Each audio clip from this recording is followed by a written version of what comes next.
Guys, ito po si Admin Rich. Pagkwentuhan po natin mga kaibigan at talakayin itong si Sara Duterte dito sa kanyang pagiging DepEd Secretary at yung pagbibitiw niya sa DepEd. Mga kaibigan, lately, alam niyo naman na nanawagan kami, di ba, na magbitiw si Sara noong May 17. At eto nga, very successful ang aming panawagan. Isang beses lang kami nag-rally pero very successful. Samantalang itong mga mautog rally ay talaga namang rally sila ng rally. Ang dami na nilang nauubos sa mga pera, effort, energy, talagang ang dami na nilang na-consume, nakonsumo. Pero eto sila, hindi pa rin nila napapabagsak ang ating Pangulo. Knowing na marami na silang mga naplano at ginawa ng mga destabilization. Pero hindi naman nagtatagumpay dahil buo nga ang tiwala ng taong bayan, 31.6 million Filipinos at mahigit pa dyan. Dahil mga kaibigan, nung naging Pangulo ng ating Pangulo Bongbong Marcos ay napatunayan nila na magaling naman pala. Maganda naman pala ang ginagawa sa bayan. Mismo nga mga kaibigan, marami akong mga kakamping na dati noon ay bumabatikos kay President Bongbong Marcos. Ngayon ay talaga namang sila ay kumakampi na at sumusuporta sa administrasyon. Diba? So yan yung sinasabi ko, no? Pero sino po ngayon mga toxic? Walang iba kundi ang mga delicious. Tingnan lang natin mga kaibigan, yung pag-alis ni Sara Duterte as DepEd Secretary. Meron lang akong napansin na, mga kaibigan, correct me if I'm wrong ha, pero wala naman siyang iniwan na reason, di ba? Iniwan po niya sa mga Filipino na nakahang, na wala man lang reason, wala man lang siyang binigay. Very consistent po siya sa kanyang no comment, no? Palagi siyang no comment at maging sa kanyang pagre-resign ay no comment pa rin. Diba? So mga kaibigan, tingnan natin bilang isang DepEd Secretary kasi, hindi naman ibig sabihin na nag-resign siya, nagpasa siya ng resignation ay wala na kaagad siya. At wala na kaagad siyang pakialam. Diba? July 19 pa yan magiging effective. No? Binibigyan kasi ng 30 days para makapaghanda yung susunod. No? Meron kasi ang transition period na tinatawag. At maihabilin yung mga dapat na mga ihabilin. So dito mga kaibigan, nagtataka lang ako, wala man lang ka-statement itong Sara Duterte tungkol dito sa pangungulelat na naman natin sa PISA. Mga kaibigan, ano ba to, DepEd Secretary? Siya may hawak nito eh. Wala man lang siya ka-statement? Wala man lang ba siya ka-interest na magbigay man lang ng kahit kaunting statement at kahit man lang sana sabihin lang niya, it's very unfortunate na nangulelat na naman tayo ngayon. Isa rin yung dahilan kaya ako ay nag-resign ngayon dahil para maibigay na ang ahensya na aking hinahawakan sa isang talagang eksperto pagdating sa edukasyon. Nang sa ganun ay matutukan ang mga problema natin sa edukasyon. Pati na rin itong pagiging mababa natin sa ranking pagdating sa PISA. O, di ba? Alam niyo mga guys, matutuwa pa ang mga tao noon kasi ibig sabihin na napakaganda pala ng kanyang reason kung bakit siya umalis. Kasi meron pala siyang reason na nakikita niya na eto, mababa na naman yung PISA. No? So siguro dapat talaga ang umupo dito, ang humawak ng DepEd ay yung talagang may kinalaman sa sektor ng edukasyon. Diba? Pero wala po siyang iniwan. Mga kaibigan, lumalabas na parang wala siyang pakialam. Ito mga kaibigan, yung napuna ko kay Sara Duterte, no? Ito po, yung mga issue na kung saan interesado siya at yung mga issue na meron siyang mga komentaryo voluntarily. Hindi po siya hinihingian ng komentaryo pero nagko-comment siya. So, tingnan natin ito po yun. So, mga issue na may pahayag si Sara Duterte. ICC probe versus Duterte. Mga kaibigan, hindi na natin tatanungin kung bakit. Pero, personal interest na to eh. Interest ito ng pamilya. Pinagtatanggol niya ang kanyang ama. Di ba mga guys, may kasabihan nga tayo na kung ikaw ay isang good public servant na ang layunin mo ang paglilingkod para sa bayan, para sa masang Pilipino, para sa mas nakakarami. Di ba dapat walang kapatid, walang ama, walang ina, walang pamilya? Hindi ko ibig sabihin na itatakwil niya, pero pagdating sa pagsaserve ng justice, di ba dapat mga kaibigan, ay iniisip din ni Sara Duterte na iisa lang ang tatay niya. Iisang tao lang yan. Pero ilang mga tao, ilang mga pamilya ang nawala at ilang mga anak, ilang mga asawa ang nawala ng mahal sa buhay nang dahil sa drug war ni Duterte. Diba? So, dapat yun ang iniisip ni Sara bago muna yung kapakanan ng kanyang tatay. Diba? So, ngayon, kitang-kita natin, ano yan? Self-interest.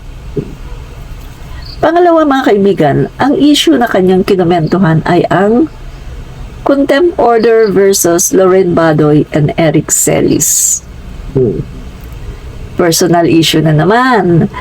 Personal na naman, mga kaibigan, yung may kirot sa kanyang puso. Eric Celis, Loren Badoy, kasi nga sila ay yung mga anchor ng SMNI. At sino ang may-ari ng SMNI? Kibuloy. So, hindi na natin na-expound, mga kaibigan, no? So, dito, voluntarily, meron siyang statement, di ba? Nag-issue siya ng statement. Okay. Pangatlo, arrest order versus Apollo Kibuloy.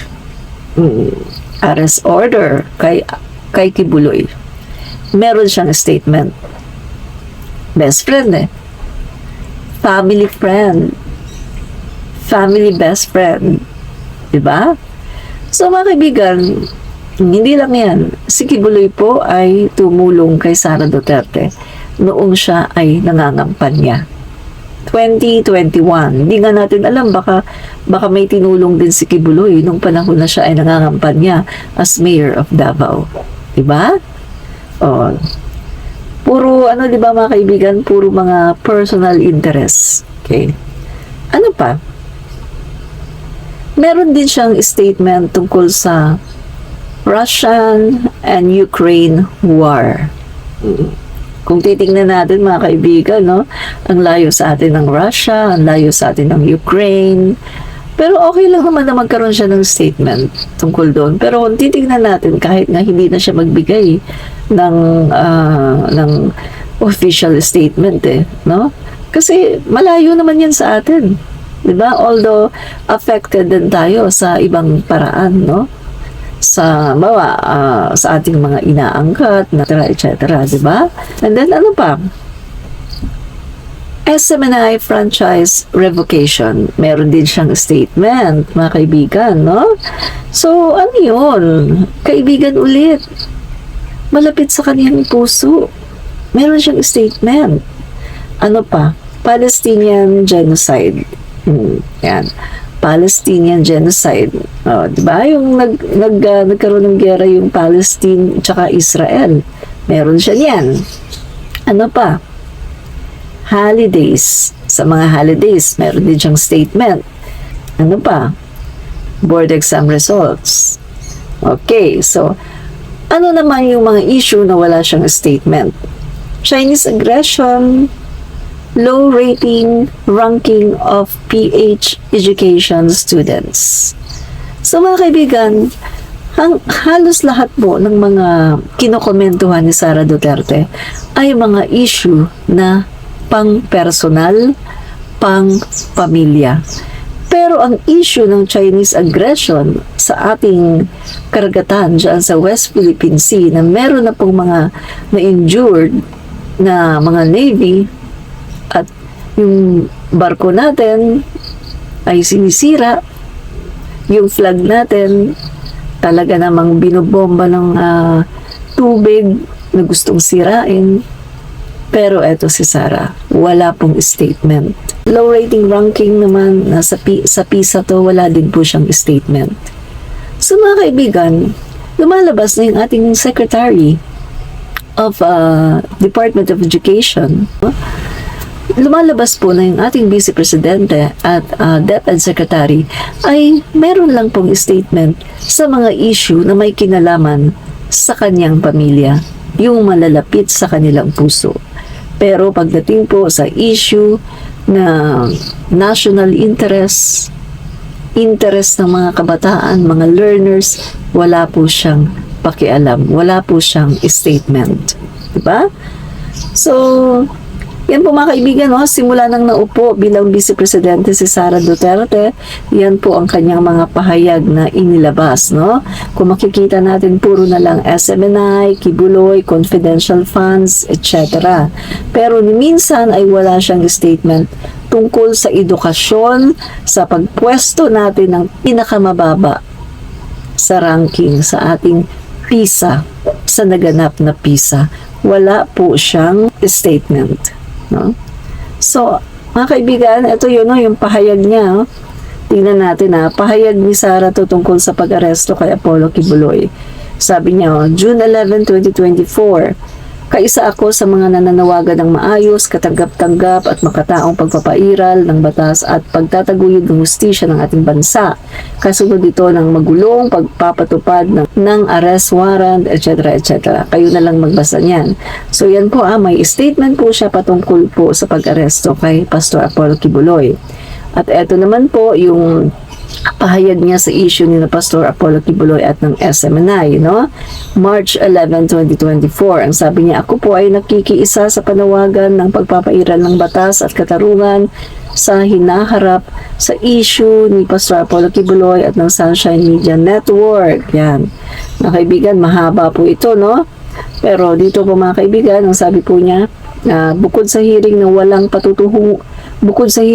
patutunguhan ay kabilang rin dito ang indefinite suspension ng broadcasting network sa SMNI sa isang issue ng media freedom. So mga kaibigan, ginagawa niya itong issue daw ng media freedom, pero ang katotohanan hindi po ito media freedom, ito po ay issue ng franchise dahil po lumabag po ang SUARASU sa franchise po, no? Meron po silang mga paglabag sa franchise, kaya po sila ay ginawaran ng ganitong suspension. So makikita natin ang kanyang kinukomentuhan ay puro mga issue na malapit sa kanya. Ano pa? Pahayag naman niya tungkol sa ICC Pro versus Duterte, January 23, 2024. Mga kaibigan, nag-backward tayo Inuna kong basahin yung mga latest, no? So nag-backward tayo. So ito, January 23 sa mga taon na nagsilbi ako bilang Vice Mayor at Mayor ng Davao City, ni minsan ay hindi napag-usapan o naiugnay ang aking pangalan sa umano'y Davao Death Squad. Subalit matapos akong manalo bilang Vice Presidente, bigla na lang nagkaroon ng testigo laban sa... So, hindi ko nababasahin na kayo na lang magbasa niyan. At eto naman mga kaibigan, pahayag niya po ito noong January 29, 2024 patungkol naman sa panawagan ng pagbibitiw ni PBBM at sa kanyang posisyon bilang Vice Presidente. Ito po, patungkol sa panawagan ng pagbibitiw ni President Marcos Jr., I have not spoken to my brother about his remark on the President's resignation. Mga kaibigan, hindi daw sila nag-usap. Are you sure na hindi niya alam? Given mga kaibigan, sige. Sige. Yung unang beses na rally nila na pinanawagan na bumaba na si President Bongbong Marcos. Okay, sige, given na hindi niya alam, given na wala silang pag-uusap ng kanyang pamilya, no? Pero, mga kaibigan, hindi lang naman isang beses nangyari yun, maraming beses. Maraming beses pong rally ang nangyari na minumura, pinapabagsak, pinapatalsik ang ating Pangulo. At umaattend pa nga siya, di ba? Yung pinaka-last na umattend siya, yung sa Liwasan Bonifacio, kung saan iniwan siya ng ating Pangulo as caretaker ng bansa pagkatapos pumunta siya sa rally na kung saan, no, sa background niya, minumura ang ating Pangulo at pinapababa sa pwesto. Paano niya yun i-justify? Diba? Yung unang beses, sige, paniwalaan natin na kunwari, no? Kunwari, totoo na hindi sila nag-usap ng mga kapatid niya, ng pamilya niya, so nagulat lang siya na ganun ang sinabi. Sige, paniwalaan natin. Pero, yung mga sumunod pa na mga rallies, at yung mga rally na nangyari lang just recently, diba? Wala man lang siyang sinasabi, wala man lang siyang pagtatanggol ng kahit kaunti man lang. At isa pa, vice presidente siya. Nakakausap niya ang Pangulo, nakakausap niya yung pamilya niya. Pwede naman niyang kausapin yung pamilya niya. Huwag naman ganyan kasi alam niyo, nasa kabinete ako, nakakahiya naman. Ganito na lang, kausapin niyo na lang ang Pangulo, usap-usap na lang tayo, pag-usapan na lang natin. Ano ba talagang problema? Pero hindi, di ba? Hindi niya ginawa. At hindi niya pinagtanggol ang Pangulo. Ano siya mahilig siya maghugas kamay. Sasabihin lang niya, hindi kami nagkakausap ng mga kapatid ko, ng ama ko, hello, hindi kayo nagkakausap. Kaya naman pala, after na matanggalan ka ng confidential funds, ayun na galit na yung tatay mo. At giniba na si Speaker Martin Romualdez. Remember, may picture kayo sa Davao. Ipinost ng isa niyong aso. At ang sabi ng aso niyo, reunited? After how many long years, ngayon lang ulit nag-uusap, nagkwentuhan ng maayos. Diba? So mga kaibigan, hindi tayo pwedeng lokohin na Sara Duterte na wala siyang alam, na hindi sila nag-uusap ng pamilya niya, hindi niya alam na ganyan pala ang sasabihin. We don't buy that. Hindi tayo maluloko ng babae na to. So ano pa?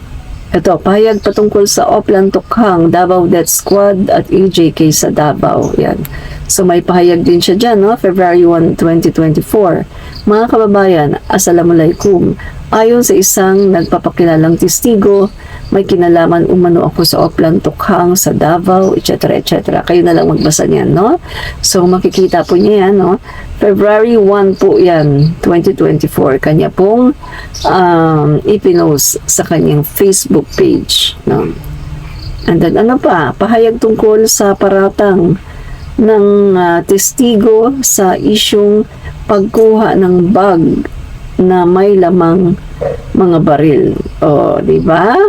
February 20, 2024. Mga kababayan, Assalamualaikum. Sa kasaysayan ng Pilipinas, naging kagawian ang pag-atake at pagbato ng sari-saring issue laban sa Vice Presidente.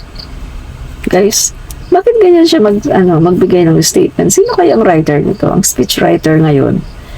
Kasi kapag nagano siya, alam niyo yun, yung ang hilig niya magpasakali. Ibang maganda sana kung ipunto na niya kaagad. Direct to the point. Huwag yung pasakali, di ba? Pa niya, kesyo sa kasaysayan ng Pilipinas, palagi daw sinisiraan ng Vice Presidente. Hello? So, umaamin ka ngayon na ganyan ang ginawa nyo kay Leni Robredo. Siniraan nyo. Diba?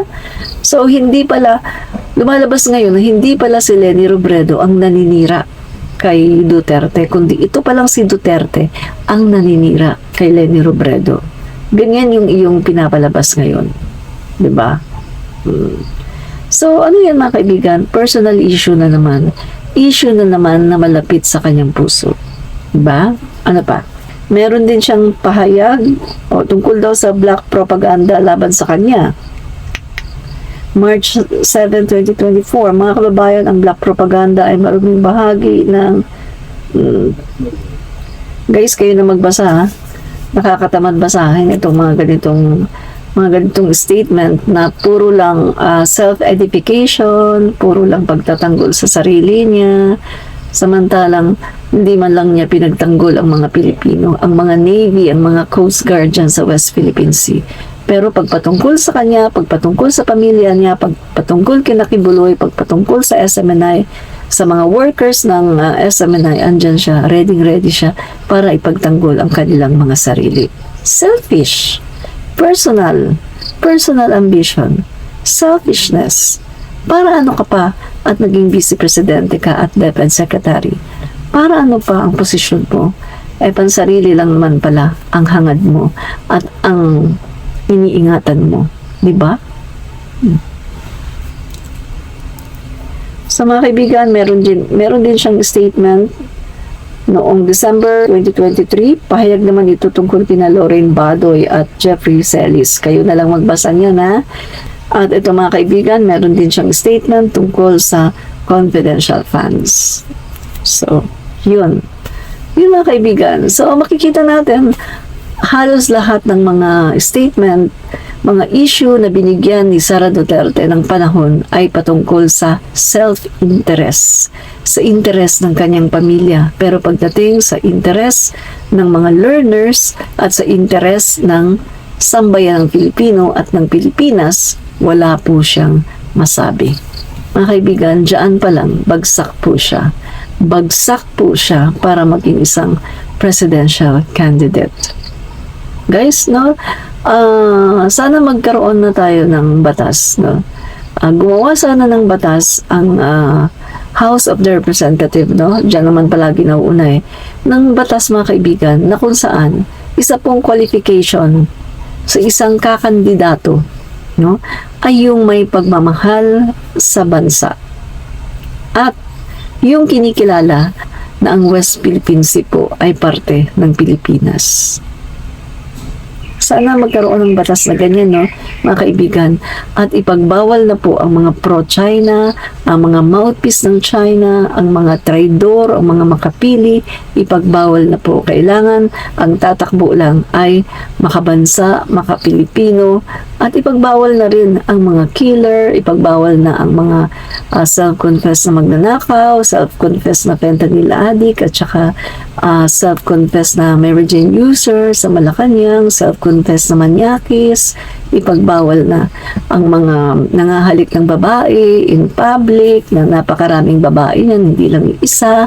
Pagkatapos nanunood yung asawa, nanunood yung pangalawa, di ba?